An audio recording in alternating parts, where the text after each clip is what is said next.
Now we're getting to the author's notes on the courtship of Inanna and Dumuzi. The brother spoke to his younger sister. The sun god Utu spoke to Inanna, saying, "Young lady, the flax in its fullness is lovely. Inanna, the grain is glistening in the furrow." So it's spring when the love of the goddess Inanna and the mortal shepherd Dumuzi begins. The wheat is ripe, the lettuce is sprouting.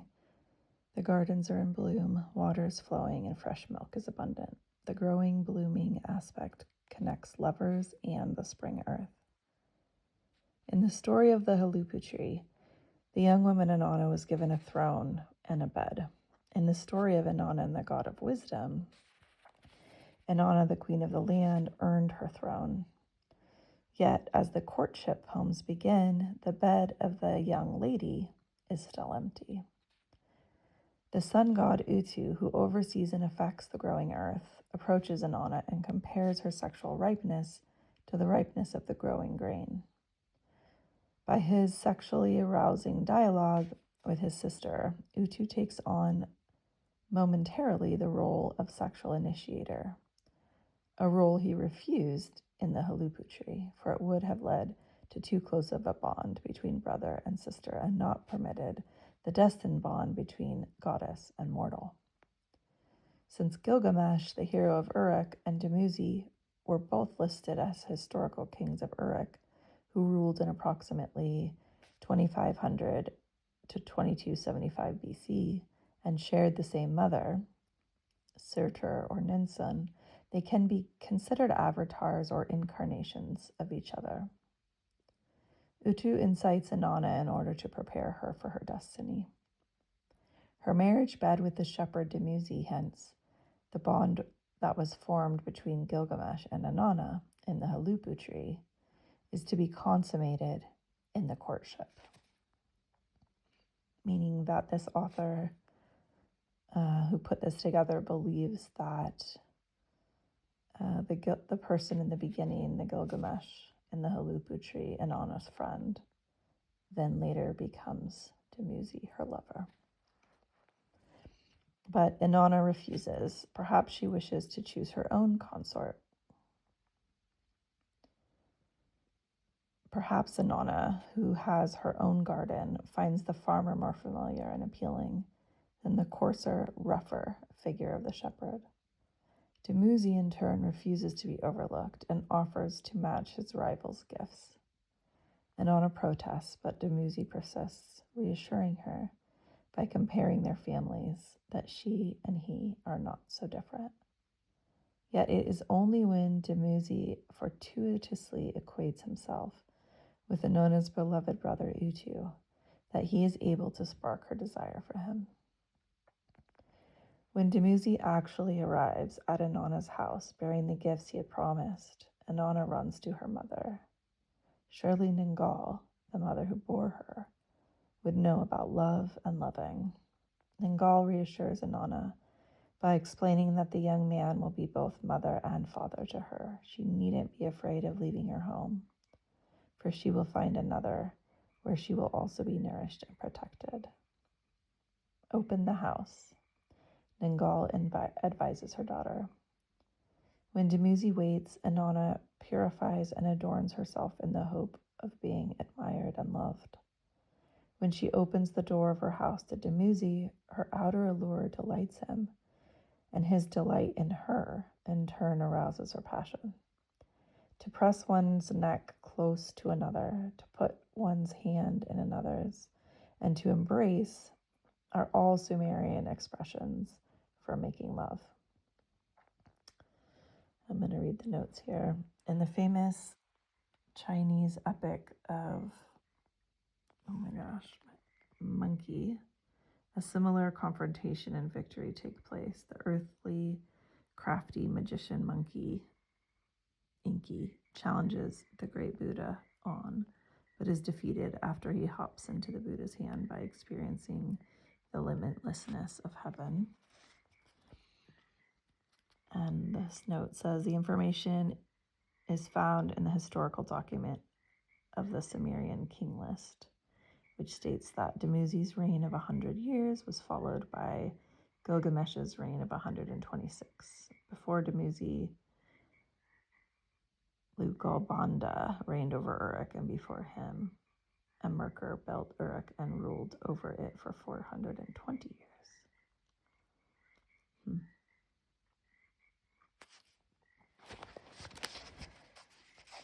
So,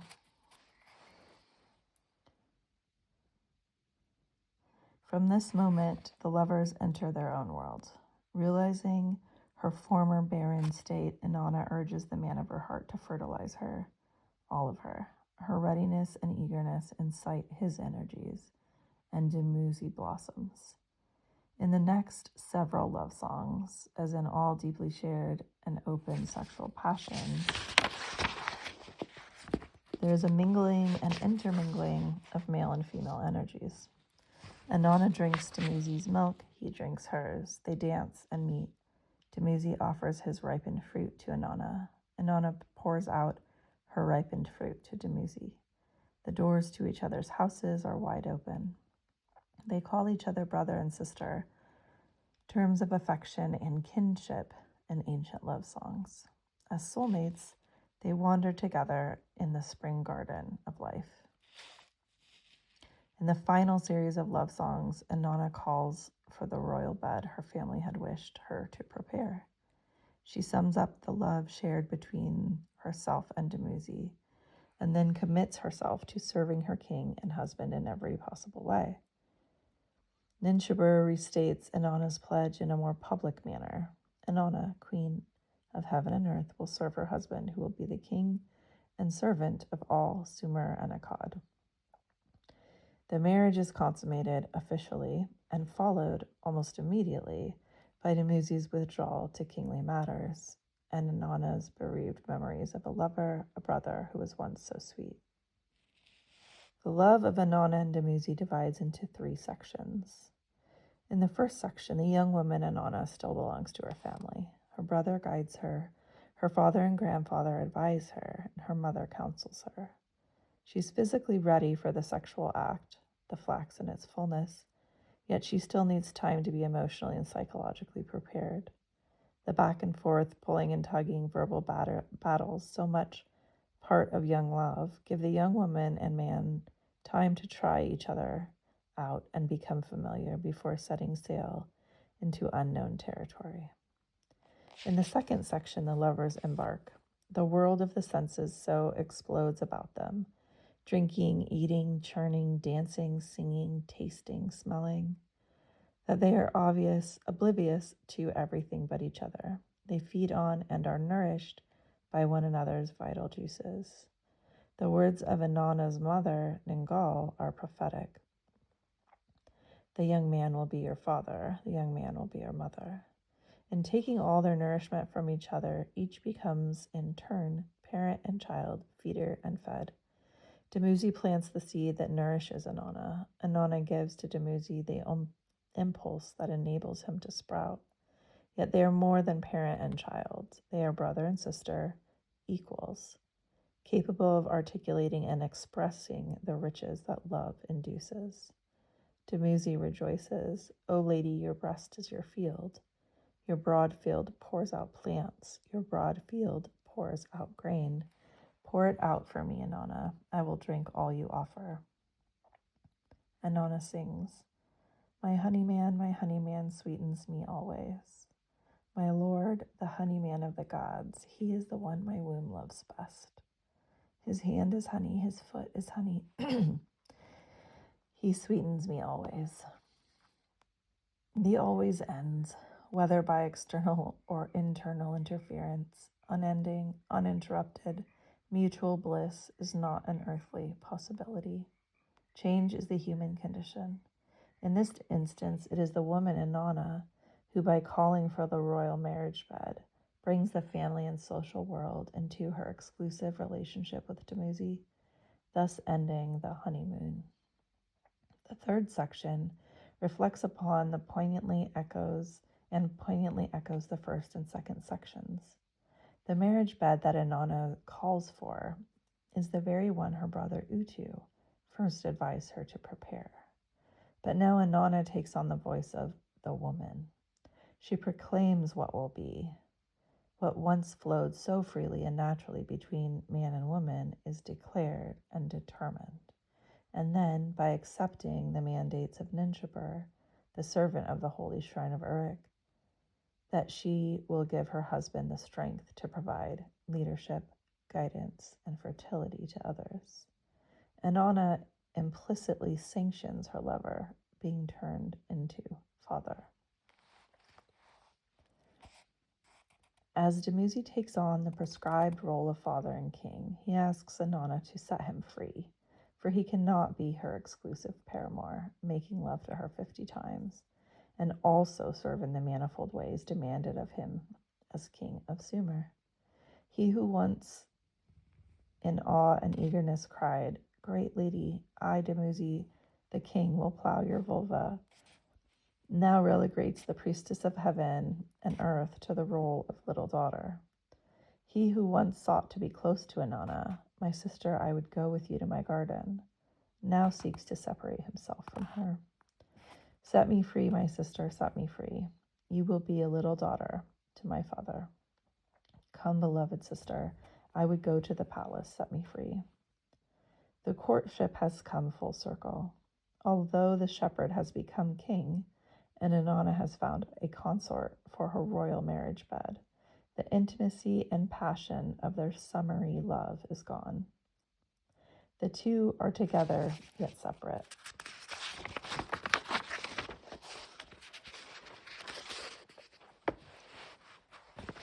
These Sumerian love songs between the shepherd king and Inanna belonged in Sumerian times to a ritual Sumerologists called the sacred marriage rite.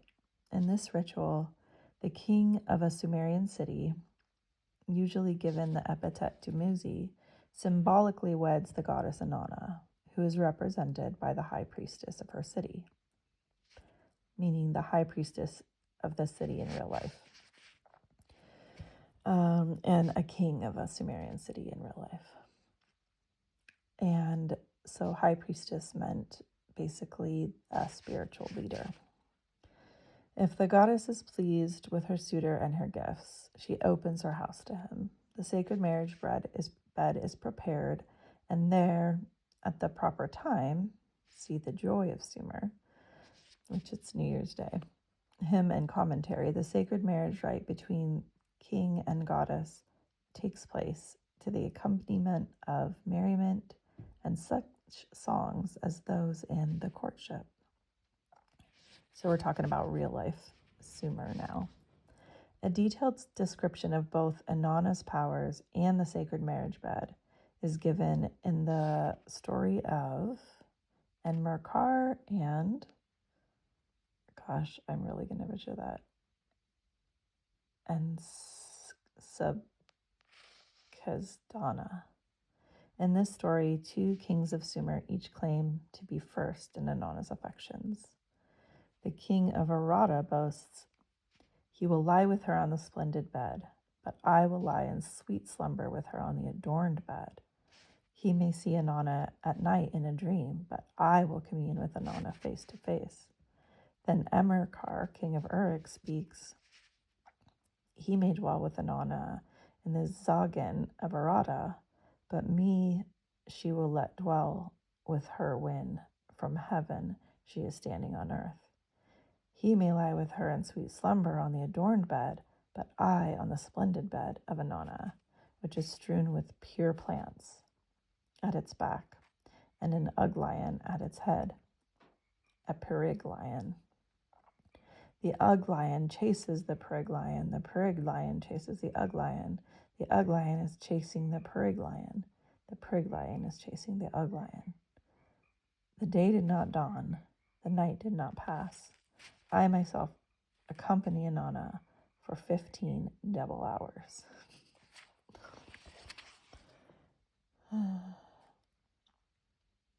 Okay, I'm just checking out the notes here.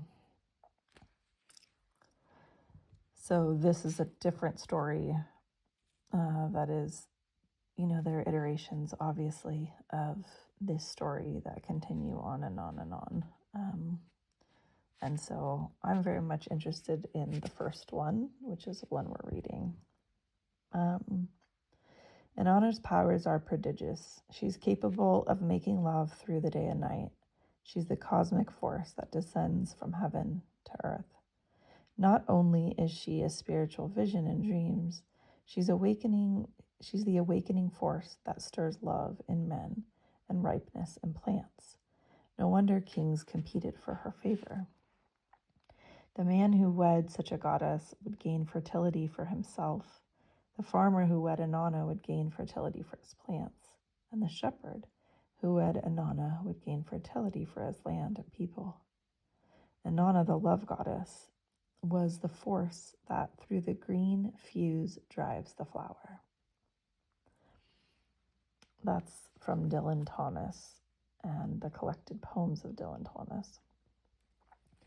The force that through the green fuse drives the flower.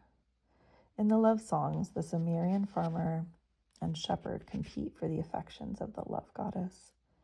The Sumerian pantheon, or family, protective of Sumer's interests, prefers the shepherd to be the one to share Inanna's marriage bed. The preference may be the result of one of several reasons. As shepherd, Dumuzi can take care of and provide for his flocks, thus providing that he can take on the leadership of the land. Of all ancient professions, none was more demanding than shepherding or husbandry. Care and protection of animals was a 24-hour-a-day occupation. As Dumuzi Abzu means the deep, the son of Enki, the god of wisdom, as Dumuzi would bring to the city of Uruk, which was previously ruled by the sky god On, the deep wisdom of Enki. And as a leader from the southern regions of Mesopotamia, Dumuzi would bring to northern Sumer an alliance with the more religious and sometimes wealthier states of Sumer. The marriage of the goddess Inanna to the king was of essential importance to the people of Sumer. It was by this religious ritual that Inanna, queen of heaven, would take the earth king into the sweetness of her holy loins, and by her cosmic powers ensure the king's powers of leadership and fertility. Yet Inanna, the goddess of love, does not offer her favors freely.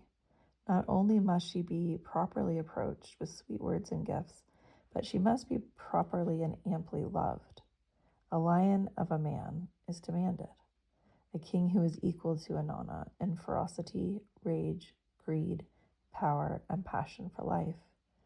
And then, as the two bed lions, the Ugg lion and the Perig lion, chase each other from front to back, back to front around the bed, goddess and mortal, woman and man, chase each other until the two become one. At that moment, at least in ritual, the bounties of heaven are assured on earth for the kingdom of Sumer, its people, its flocks, and its holy plants. So, as we talk about the plants and the lettuces and all the things, what they're really talking about is people surviving, people living, people existing on the food that is available. And so people talk about fertility rites. And I think oftentimes people think of babies and making babies, but a lot of times that was a word that doesn't quite match what was being talked about in terms of the land gifting them sustenance. And I think that's probably a better word for it. The other part of this sacred marriage rite is that this is something that existed in real life up until Roman times, where a woman, often a royal woman, would choose a king, sometimes called a kingmaker also. And I think this is an incredibly important and potent thing to be talking about and sharing about, and everyone understanding right now about these these times that existed for tens of thousands of years where women equally were choosing partners. And the Epic of Inanna was written as an educational piece of material. Enheduanna was a priestess. She was a spiritual leader in Sumeria, and her father, the king, asked her to write an epic that would bring together all of the different spiritualities and the different kind of philosophies of all the city-states that were around them. And so Enheduanna is the one who wrote. She's the first author we have, and was writing this as a piece of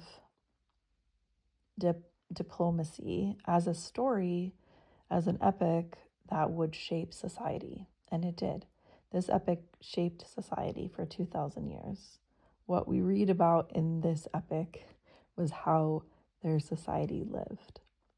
And that's why we're hearing about the sacred marriage rite being performed and people kind of taking on the roles of Dumuzi and Inanna, because the way that the land was revered, the way that each other was revered, the way that the community was revered and part of it, this is how this society actually lived.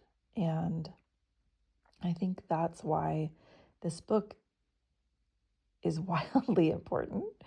And we have this book because it was written on clay tablets 5,000 years ago. There are writings like this that existed all over the world, but most of them were written on paper and they were burned. And it took the patriarchy actually 1,600 years to get rid of the temples and the books and the papyrus and the scrolls and everything that talked about these worlds before the world we know now, and these more egalitarian societies where where women and men were living as equals, like this story talks about.